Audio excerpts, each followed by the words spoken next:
Hi, friends. I am Marie Woods, founder of Life Above Foundation, your host, a professional counselor, family and marriage therapist, and a wholeness life coach.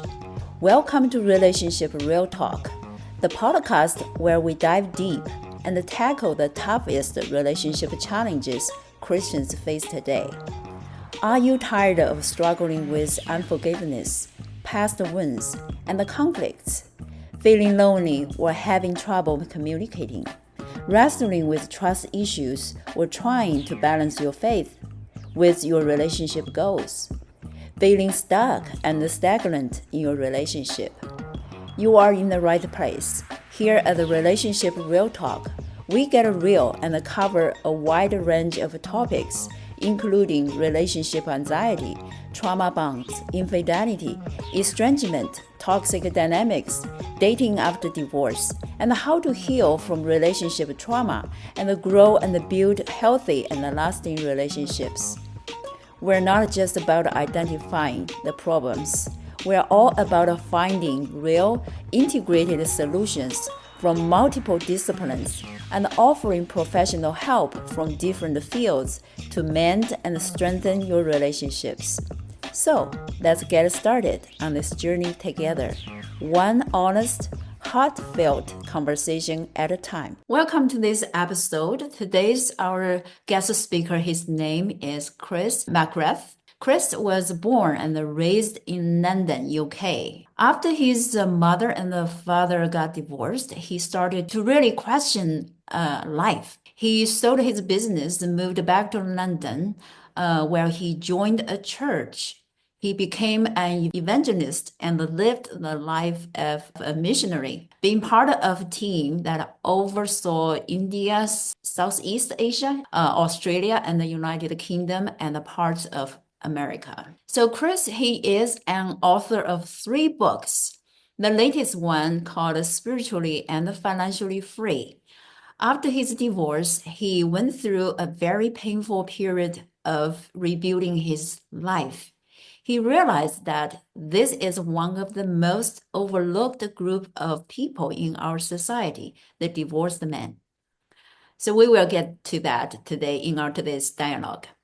He has strong feelings about helping this community. He also has deep conviction about having the right mindset that involves debunking lies, escaping the matrix, grief recovery, and living your life to the full. He coaches on being vitalized, renewed, and refreshed because he believes you were born to be alive. Welcome, Chris. Welcome. Thank you very much, Maurice. Nice to be here.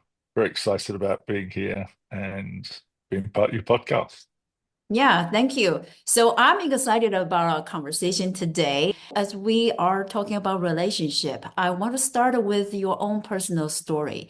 Could you tell our audience why this relationship we're gonna dive into is important to you, and connect us with your background, your story. I was born and raised in London. My family, my mum and dad were Irish, and they moved back to Ireland. So then spent 10 years in Ireland. My mum and dad then went through a divorce, and that really affected my life. So I was raised a Catholic, so I would go to church on Sundays. And I remember a conversation with my dad. My dad was a bit mad because I used to play soccer at a pretty good level. And so I missed church, and he's like, "What? This is not good that you miss church." And I'm like, "Dad, I only go to church because the girls look pretty on Sunday and I can meet my friends who play football. But other than that, I'm not interested in God um, because it wasn't meeting my needs." But as a result of my mum and dad getting a divorce, it made me sit and think, well, what is the purpose of life? Do you just go through life and then go off a conveyor belt, you die, and that's it? And so it led me to look into the Bible. And so went to London, went to a seminary, and then joined a church called the International Churches of Christ. And then I became an evangelist in the church. Um, And what I loved about it was the focus on God. And I realized I've got to live for something bigger than myself. And um, so I loved it. And I was exposed to all different parts of the culture. I was in India. We helped build the largest leper colony in the history of India, working with Gandhi's granddaughter. We were in Southeast Asia, in Jakarta, Singapore, Malaysia. Um, and then I went down and led churches and built it in Australia and New Zealand. Then came back to London and then was in Detroit, Washington, Atlanta, Indianapolis, and led churches that were 100 to 4,000. So I was exposed and I was overseeing 30 churches at the same time. So what was important to me was um, I could see life without God was empty. And I really, what I loved about being a missionary and what I loved about being in the church and what I loved about being an evangelist is that you really could affect people's lives. And so that was why, when I saw what happened with my mum and dad, I felt like, is this going to happen to me? And ironically, it did. Um, but, now my conviction is to help people in any way they can, to know God and find the answers. I believe God is the answer to life, and to live a healthy, happy life, you need a relationship with God. And so I don't know if that answers the question, but I got divorced after 25 years. I have three sons. They're young men. Um, and I would probably say that was the lowest point of my whole life, was going through a divorce. I was married for 25 years. I loved my wife, but she was not in love with me. She said, I love you, but I'm not in love with you. And that she wanted to live her own life. And for somebody who was serving people and helping people around the world, that was heartbreaking. But, you have your own choices to make, and she had to make her own choice. And so, um, but for me, that was very challenging. Yes. Well, thank you for sharing with us about your personal story. I can imagine this must be really, really hard back then. Yeah, it was. And it was, but again, as I said, as you've mentioned in my bio, I have a real deep conviction about helping divorced men because I feel like they are, um, I had to go through, I didn't realize I had grief, but I didn't grieve, or I was grieving and I wasn't conscious of it. And I didn't find help. I remember actually when we got divorced, I was like, I need help about this. And I joined this group in a Methodist group called Divorce Recovery or Divorce Care. That's what it was. And when I went into the room, there's about 25 people in there, and there was two men, me and another guy. And I had worked through the process, but when I was in the room, hearing everybody's story and their pain was intense. And and I'd helped myself develop. And I found myself helping a lot of people in the room because they were stuck in their mindset in this pain, and they were feeling victims, and they were blaming. And I talked to them about if you keep doing that, you'll never recover. Even though I felt like I hadn't recovered, but I knew that was I was giving my power away with that kind of mindset. And so um and then I found grief recovery, and that was the turning point for me. Was I realized I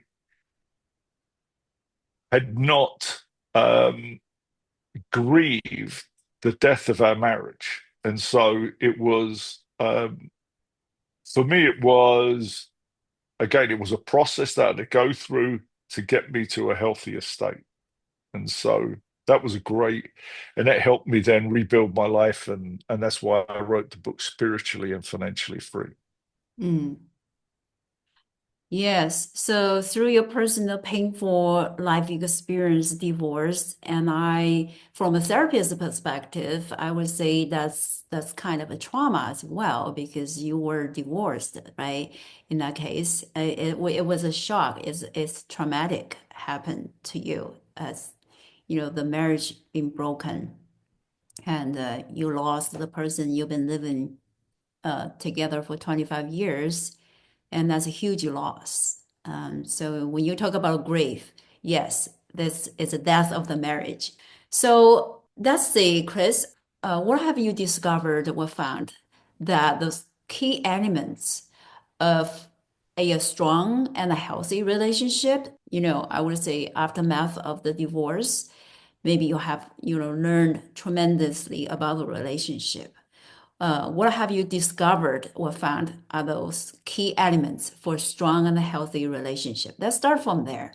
Well, first, in a marriage, there's three relationships. There's the two individuals that have to have their own life. And then with the attitude they have, they create a third relationship, is the marriage between the two of them. So in my relationship, and I can talk a little bit about the breakdown of my relationship, but fundamentally, you have to really identify who you are, understand what you value and what your values are, and your relationship with God. And then understand the weaknesses and the strengths of a man and a woman, and that there is no, unfortunately, we play this concept in church about a wife being submissive to her husband, but we're both submissive to God. And the passage that we use is in Ephesians 5. But we overlook the part where it says that Jesus loved the church so much he died for it. The church is what we should be for our wife, and that Jesus was the model for the husband. And so there's misconceptions of that what submission is. We're both submissive. At a football team, not everybody can be a quarterback. Everyone has to receivers, there's running backs, and there's linemen. They're all valuable and they all play a role. And so in my understanding of relationships is that you've got to understand who you are. Men are more logical, men are less emotional, women are nurturers, and that they can identify things very quickly, and both incredibly valuable. And so I felt one of the mistakes that I did in my relationship was I didn't pay attention to the signposts or the signals or the flags that were going up about my wife, that she wasn't happy. There were things that I needed to address as a husband that I didn't. I didn't see the things that she needed me to help her with. I remember once we read the Bible together. We were actually in Melbourne, Australia together, and so we get up and have a quiet time together, and we opened up. And so I wanted to help her. So we read the Bible together, and I read it, and it was like, well, God is on our side. We're loved by God. We can do whatever we want to do. God is amazing, and that He's given us everything we need, all the wisdom we need. Then I asked, well, what did you get out of it? And then she read through and she's like, well, I'm condemned. I feel like I'm lost. I'm a sinful person. And I was like, holy cow, are we reading the same passage of the Bible? But I needed to be able to get in there and help understand the negativity. The truth is, I didn't really know how to process that, but that was part of me and my responsibility in the dynamic. And so I've learned that you've got to take responsibility for yourself and who you are. And it is not, again, this concept of men have to be this masculine, authoritative person. It's not. They need to be gentle and submissive and trusting, like Jesus. The Bible says he wouldn't bruise a reed. He was a kind, gentle, loving, but forthright person. He had a tremendous strength, but it wasn't the image that we see that men are today. It's now there needs to be strength, but there's a humility about They describe Moses as the most meekest man on the world. The word meek is you break a stallion. So he's a stallion, but he's broken. And that to me then is my understanding of the spiritual man and what I learned, what I needed to be in the dynamic. Wow, what a lesson to pay for, to learn. I mean, as the divorce, as painful as it can be, but it's more on the other side, it's more like an awakening call for you. You mentioned those key components, husband and wife in the marriage relationship. We're really under God's, He construct the relationship like the way how, church between church and Christ. That's the example he set for us. You talk about a mutual submission. Both parties supposed to have their own values, their own lives. You talk about, husbands, especially as a male in a relationship, takes the role of Christ to be humble, to be gentle, to be meek. That really speak, I mean, huge.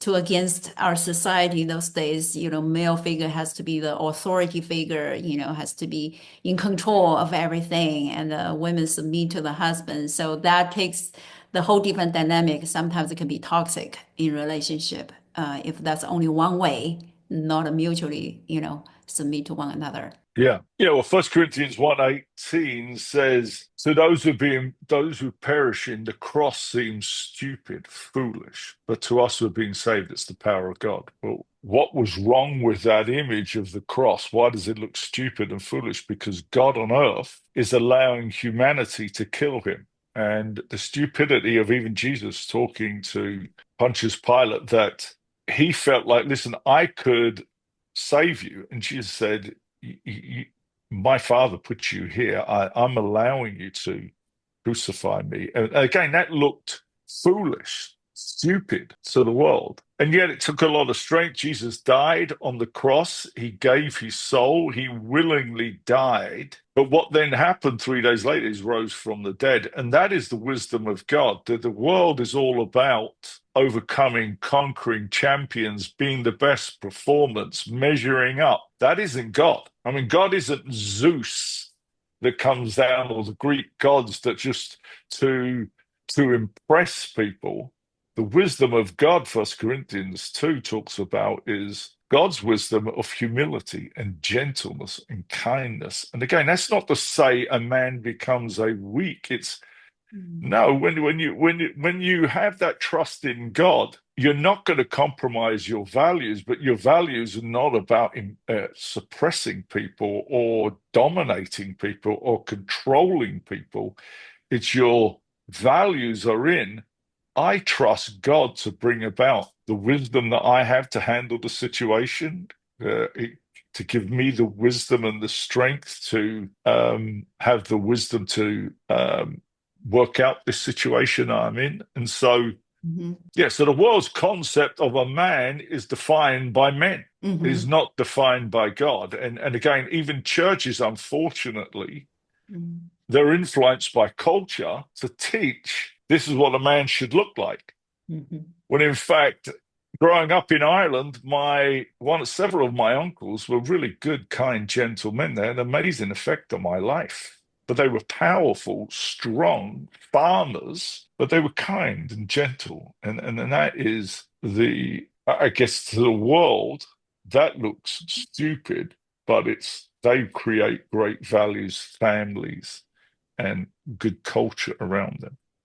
I agree with you, Chris. As I found that as a believers, I found sometimes it's brothers, they have these characteristics of gentleness, meekness, and a humble heart. I do find those lives are very attractive because they manifest the life of Christ, right, inside of them. And like what you said, Christ, he said himself, Jesus said, my heart is gentle and humble, and that's his heart. That's right.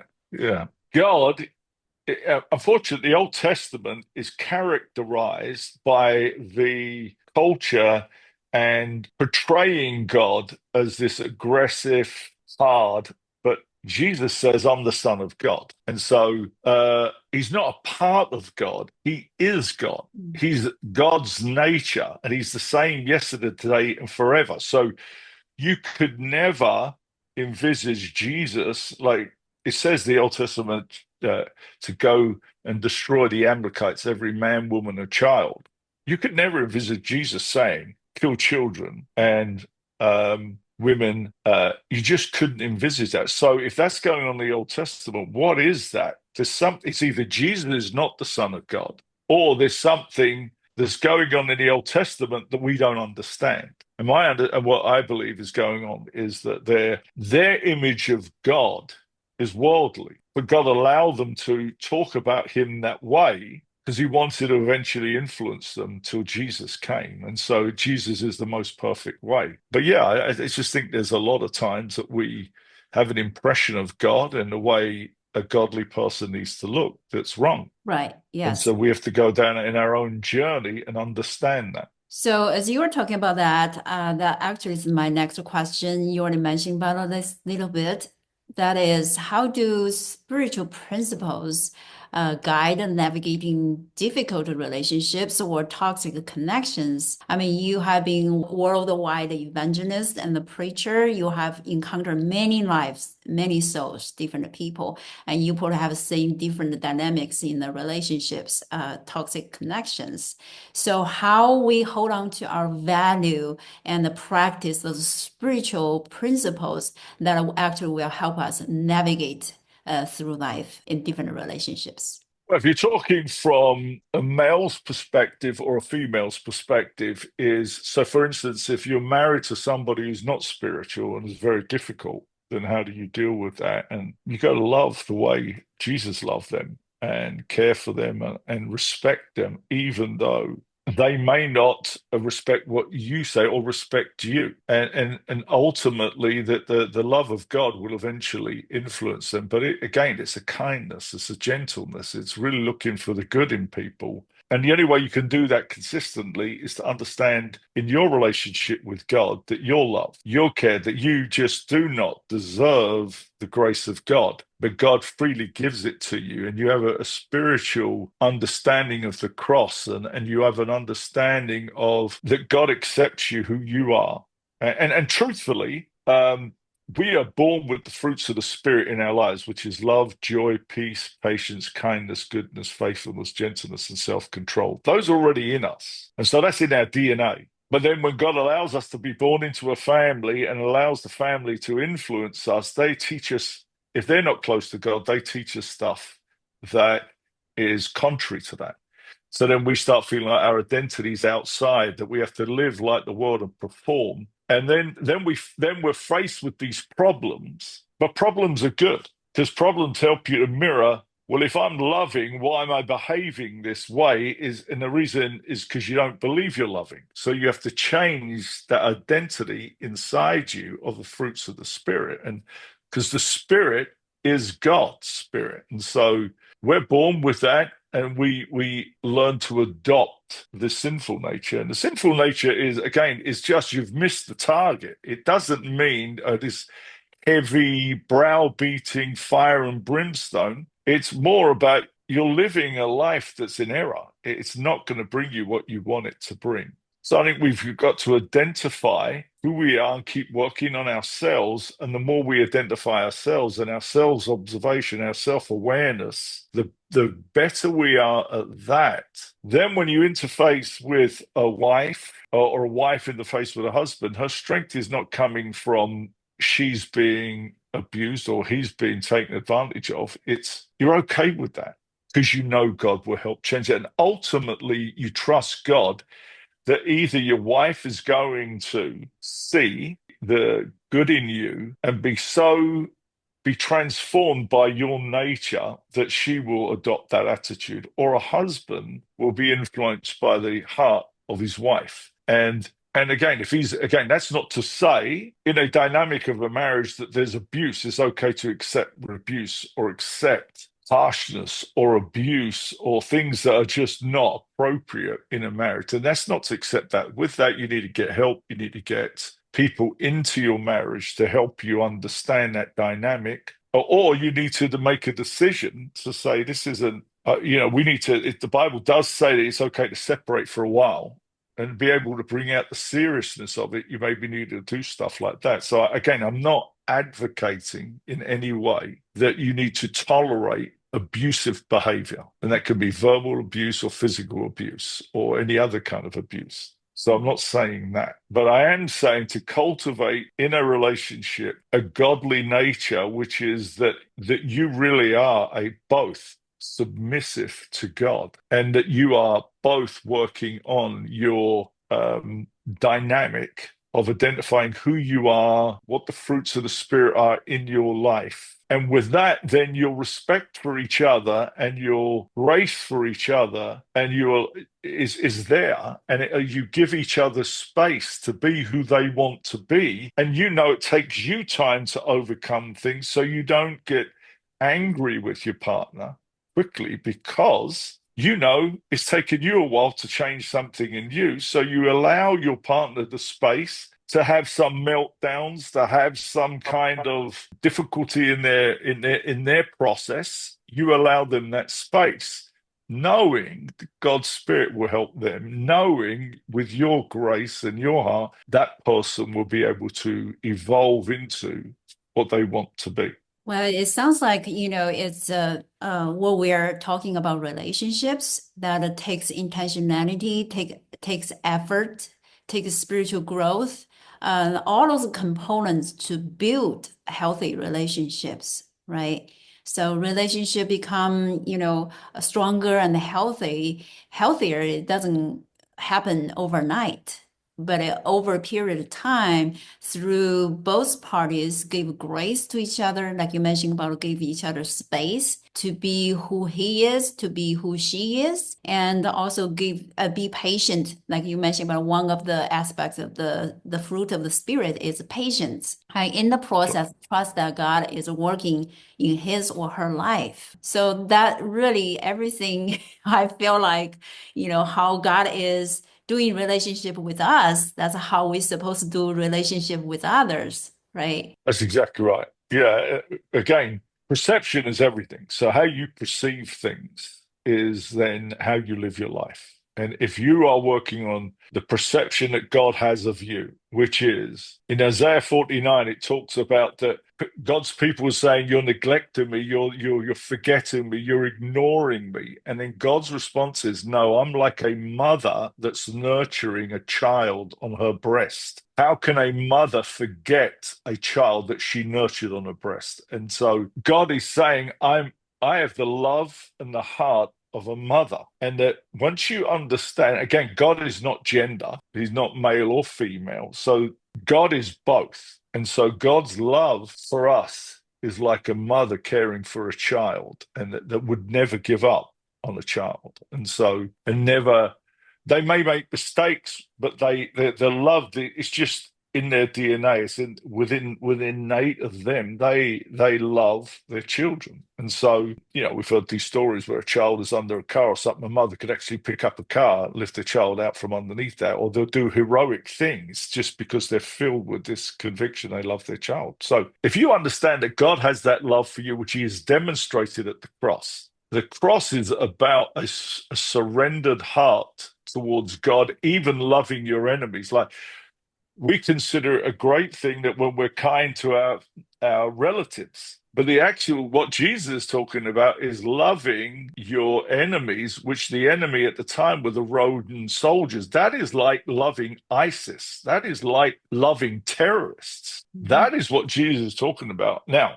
that's a different kind of love or grace towards, and so when you understand God even loves those, and then we sometimes condemn ourselves after we've become a Christian, we condemn ourselves. We need to understand God loved you before you even loved Him. God has an amazing sense of God. And then in Romans 6, Paul talks about, now you don't use that to sin, but you do use it to understand, wow, and then Paul says, it compels you. Once you start understanding that love for you, it compels you to love God, because that isn't the nature of the world, and that the evil influence in this world is Satan doesn't know love.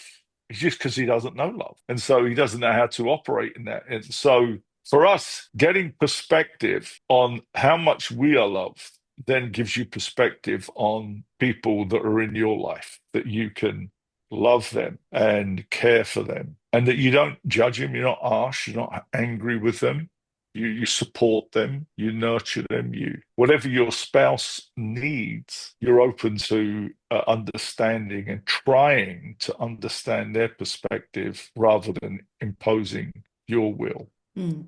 So for us to create a healthy or strong bond relationship, let me ask you this: can we align our spiritual, align with others spiritually, which really can help and create a healthy, strong bond in relationship? So by connecting with God, with Christ, and now we find our identity, our self-worth, our value, everything.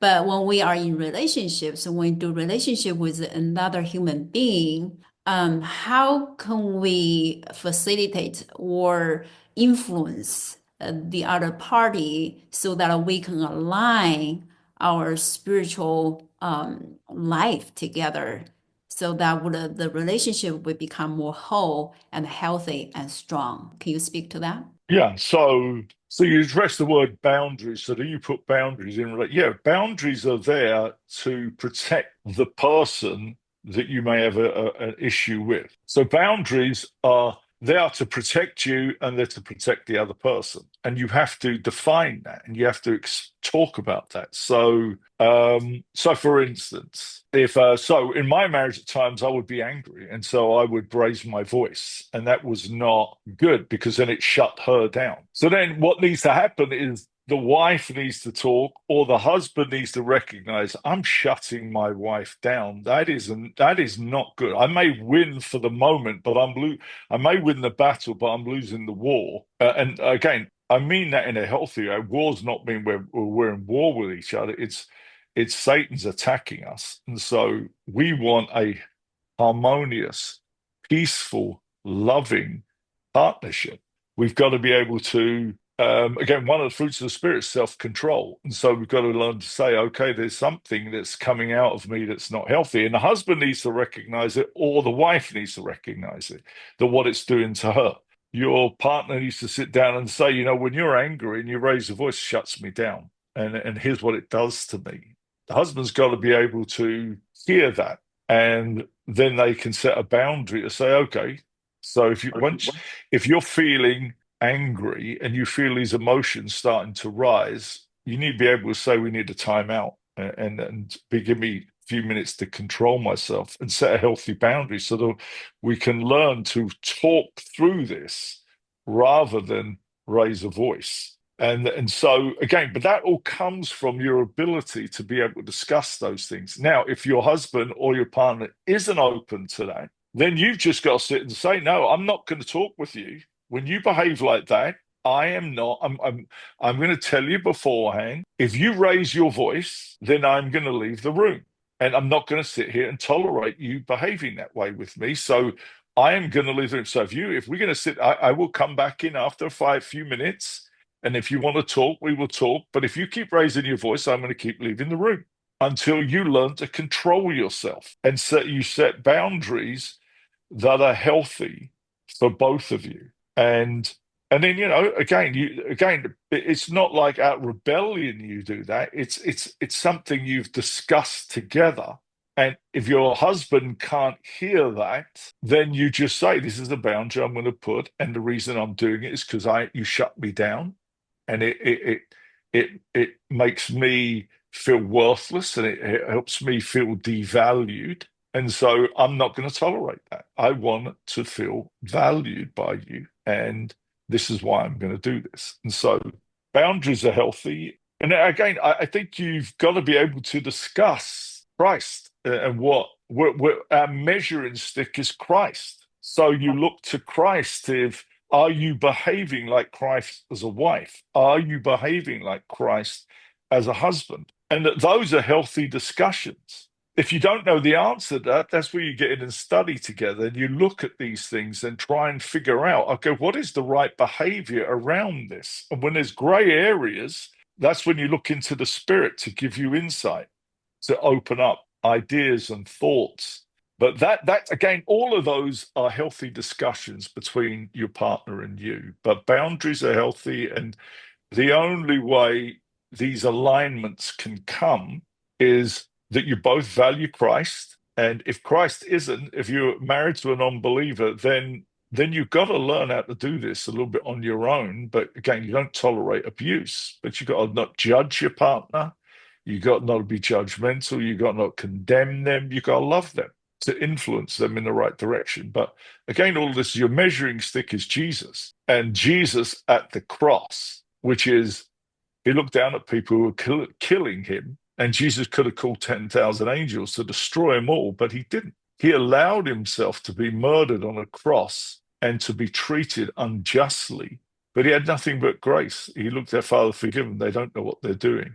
And that's how we, again, if you walk with God and you understand the cross, you can do that. And your strength is in trust is in God, not in you, not in what the world says. And with that, you have trust in the Spirit. And when you do that and you talk to the Holy Spirit, that the Holy Spirit is talking to your spouse aside from you, and gives it and puts those thoughts in their head about, you shouldn't be treating your wife that way. You shouldn't be raising your voice. This isn't a healthy dynamic. And this isn't the kind of marriage you want, or this is not going in the right place. If your antenna's up to the Spirit will talk to you.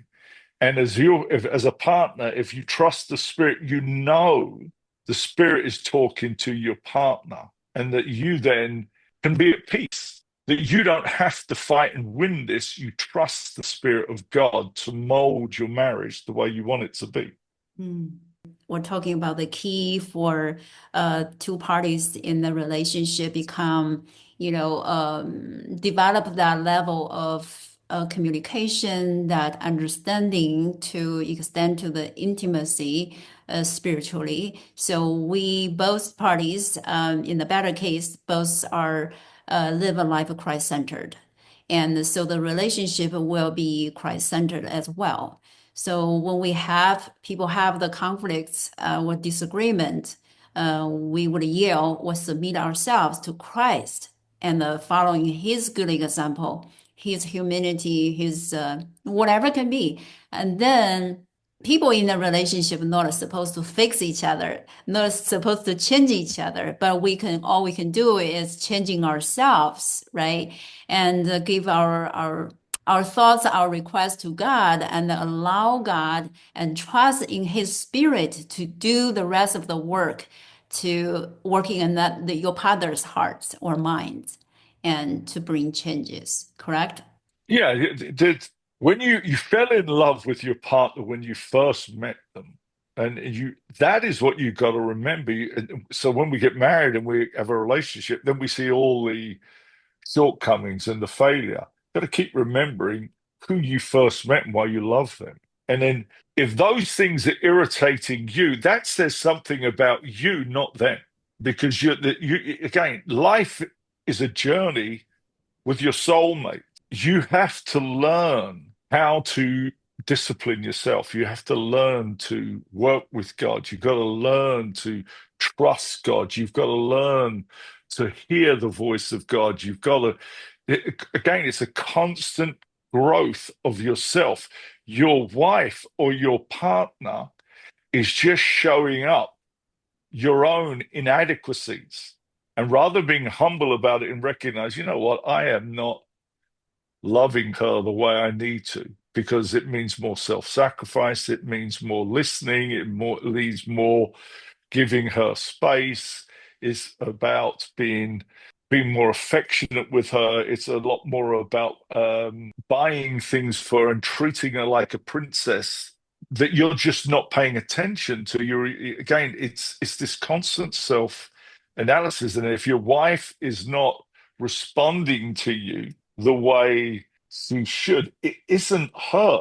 She's got to figure herself out. Because after, if you are constantly changing and growing, and after a while, she can blame you, or she can go after you, or she can challenge you, or she can be negative. But if you have a spirit of, I can take that, I will listen to that, I will shape that. Some I agree with, some I don't agree with. The things I don't agree with, we can discuss.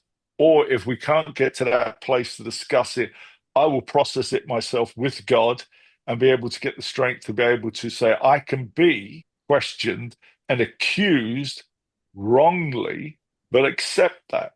And so after a while, when you do, your partner, again, if they have a consciousness towards God, even if they don't, they will learn to think, this is wrong. I mistreat my husband or I mistreat my wife. And again, it's God's spirit will do that when you're talking to God. And so yeah, it's you can't change your partner. You've got to remember what they were when you first loved them. And now that you see some of their failures, you're not going to say, okay, I'm going to pay attention to that. You pay attention to what you fell in love with and you love them from that space and and then what's showing up in you as being critical or judgmental or annoys you or frustrating you, that's where you go to work on your own walk with God. That's a great point. Well, as we are wrapping up our interview today, and thank you so much, Chris. Highly recommend our listeners just tune in and spend the whole time to listen to this episode. I think it's very uplifting, very inspiring. Thanks again, Chris, for your time and your experience shared with us today. So, do you have a last word to encourage our audience before we go? Yeah, again, I have a summit coming up in January 27th, and I have 21 speakers that'll be speaking about it. And the concept of the summit is spiritually and financially free. And the concept is if you get freed up spiritually, and if some of what I talked about today seems a little unrealistic or a little hard or a little challenging, that is how you get freedom. Jesus said, where the Spirit of God is, that's where freedom is. And we all want to be free to be our authentic self. Except the challenges that we face, we want to fix them the way the world does. And God says that wisdom is weak. The wisdom of God is the way it shows up in Jesus. And so learning to free yourself up to be who you truly are is what the summit's about. Learning to live spiritually free is what it's about. So we have 21 speakers that will speak at this conference. They'll be pre-recorded and you can opt into that. And I will send that to Marie, where you can find that. And so I'd love to have some of you along to that and see what we're about. Post the link to our audience after this. So thanks again, Chris, and thank you for listening to this episode. I hope to connect with you in our next episode. Bye now. Bye bye now. Thank you.